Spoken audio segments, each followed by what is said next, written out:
Hi friends, నేను మీ సుశీలానండి. ఈరోజు నేను మీకు మష్రూమ్స్ కర్రీ చేసి చూపించబోతున్నాను. మరి అయితే మష్రూమ్స్ కర్రీ చాలా రకాలుగా చేస్తూ ఉంటాం. అందులో ఇది ఒక వెరైటీ అనమాట. మష్రూమ్స్ కర్రీ ఎలా వండినా కూడా చాలా టేస్ట్గా ఉంటుంది. అలాగే మష్రూమ్స్ 200 గ్రాములు తీసుకుంటే మనం కేజీ మటన్ తిన్నంత బలం అంట. కాబట్టి వీక్లీ వన్స్ అయినా ఈ మష్రూమ్స్ని వండుకోవడం ఎంతైనా అవసరం. కావలసినన్ని మాంసకృత్తులు దీనిలో దొరుకుతాయి. మరి అయితే దీన్ని నేను లాంగ్ వీడియో చేసి నా యొక్క యూట్యూబ్ ఛానల్లో అప్లోడ్ చేశానండి. ఈ వీడియోని చూసి అందరూ కూడా లైక్ చేసి షేర్ చేయండి, నా ఛానల్ సబ్స్క్రైబ్ చేసుకోండి. అలాగే మనకి మష్రూమ్స్ అనేవి చాలా వరకు ఇప్పుడు విరివిగా బాగా దొరికే వెజిటేబుల్ కూడా ఇది.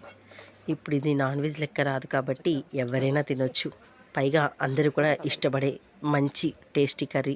నా వీడియో కనుక నచ్చితే లైక్ చేయండి, సబ్స్క్రైబ్ చేయండి.